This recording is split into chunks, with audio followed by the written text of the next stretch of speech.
Well, here we are in the land of the Loch monster. I think if you just saw it, it just went over. Oh, I can't see it now. You have a look around. Just over there. That's Stroma. You can see it. I'll just try and do a close-up of it. There it is. Now I saw the monster taking off from Stroma. You see it's quite deserted. I believe it was deserted back in the 1960s. Now it's just got sheep on there these days, I believe, but looks beautiful. If we just pan around a little bit from there, you can see we move across towards the Caithness, and maybe have a little look there. We have, well, looks like maybe an oil tanker or certainly a small ferry. That's lovely. Not sure where the monster went. You can see Caithness still there in the background. I'm just going to pan around and see if I can see him anywhere. It's not gone down into the bushes. No, I'm just panning round to Dunnet Head. Is he there? What was that? Did you see that? Oh no, that's just a ship. Well, I can't see him anywhere, but we'll come back to you as soon as I see anything more.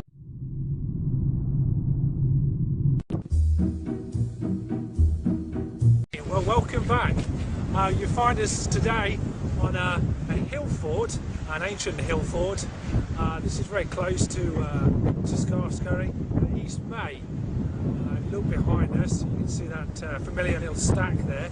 But the fort itself is just behind the camera, fairly sort of flattish land. To my left is Stroma. Behind me you can see the Caithness. Across and to the left of the camera is Dunnet Head. Right, well, remember we left the story with Jimmy, who'd lost his body. I'm not playing games, Abby. I can't believe it. My body's gone. I've no legs or arms or belly, but I can see and I can feel my head. Maybe my head is still on. Can you see my head, Abby? Abby! What? No, I can't see you, or me, or anything, apart from the inside of the treehouse. Ow! Get off me, Abby, said Jimmy, swinging his invisible arm around to protect himself. It wasn't me, it must be Greg. No, I haven't moved. I'm in the corner by the lamp. But look on the wall, look, we still cast a shadow. This is really weird, but it's really cool too. Yes, look at this, said Jimmy, picking up the sardine tin. I wonder if I can get a sardine in my mouth. He fumbled around with the ring pull. The tin jiggled around in the air and the lid magically pulled back, revealing the tiny little fish. Hey, get off, Abby, get off! Hey, get off! I'm gonna have the first one, get off! The tin twirled around, upside down, and all the fish disappeared. The tin flew across the floor towards Greg in the corner. Jimmy, watch out, I'm here! I didn't do it, it was Abby. I didn't do anything! I'm sat here by the doorway, Jimmy. I can't see my legs outside either. She dangled her legs through the door, but they were still invisible. It must be the baby monster, it's here, quick! Yes, and it likes fish. And bags of pasta, said Jimmy, as the bag of pasta disappeared. What are we going to do? I don't want to be invisible. It's scary, said Abby. I saw a horrible film once, and an invisible person. It was all about them, and it was disgusting. People will bump into me. I won't be able to ride Binny. She'll be too scared. Abby began to cry. It'll be okay, Abby, said Jimmy. It's really cool, actually. I'll be able to creep up on that boy sheep. He always tries to butt me. Then I'll jump on him. Yes, I'll be able to catch any chicken I want, said Greg. We'll be able to scare Mum and Dad and keep turning the television on and off. And school will be brilliant. I can't wait for school, said Greg. Suddenly there was a thud on the side of the treehouse above the lamp. Then the lamp smashed. Oh, watch out! There were thuds and smashes on the wall. Hey, what's going on? The treehouse began to crack and splinter under the attack. Quick, it's the monster! He's trying to get out, quick! We must keep it safe. Abby, block the doorway, quick! I can't see it, Abby flapped her arms round and round to try and stop it and grasp in the thin air. The invisible monster suddenly hit Jimmy, full in the stomach. Ow! Oh. Oh. Then a very strange thing happened. As Jimmy gasped for breath, his head suddenly appeared. Oh. And then one of his arms too. Jimmy, we can see your head! Hey, quick! Quick! Quick, Abby, jump on the monster quickly! We know it's by Jimmy, quick, grab it!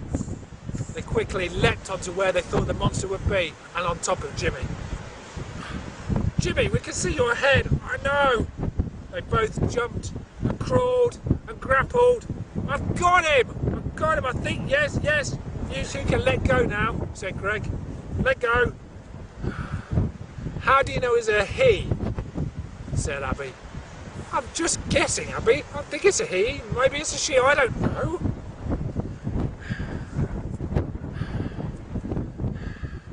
Why didn't we all reappear, though? Said Abby. Oh, I still can't see me. And why is it my head and arm that just appeared? No, they're not the bits I would have chosen. Oh, yuck. That's not funny, said Jimmy. I can't go anywhere now. Everyone will see me. Now they'll be really scared with just my arm and my head. Jimmy's lip began to quiver, and tears began to form in his big green eyes. Yes, but now we can tickle you, said Greg, grabbing him and tickling him.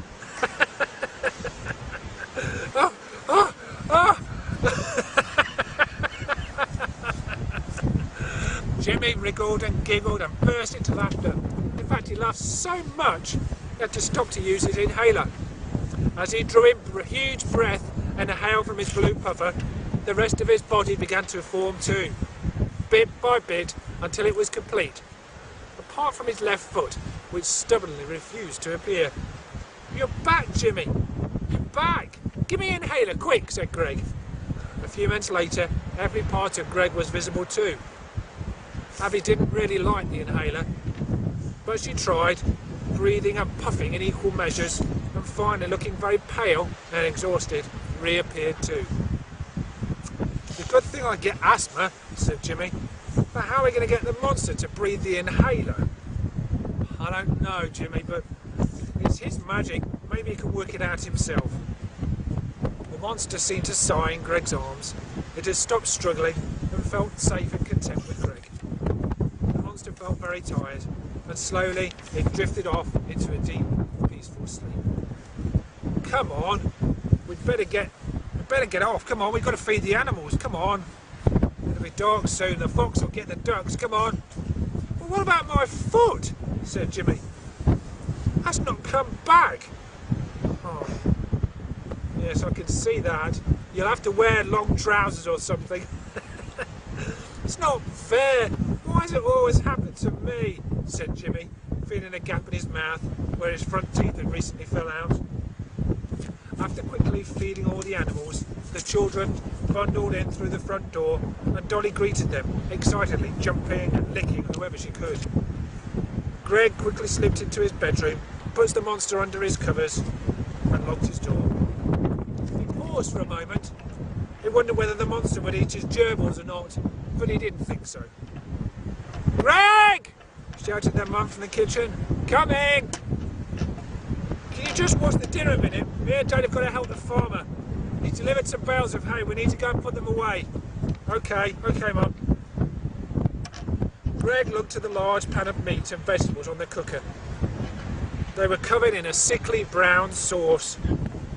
Greg wasn't sure about it, but he dabbed away at it anyway, just to make sure it didn't burn. It began to bubble into life. Oh no, stew again, said Jimmy. Oh, I hate stew, he said again, trying to take off his invisible shoe. Oh, I hate it. So do I, said Abby. I like it a little bit, said Greg. But he likes it a lot. Look at him. There, dancing on top of the cooker, splashing in and out of the stew, was the little monster.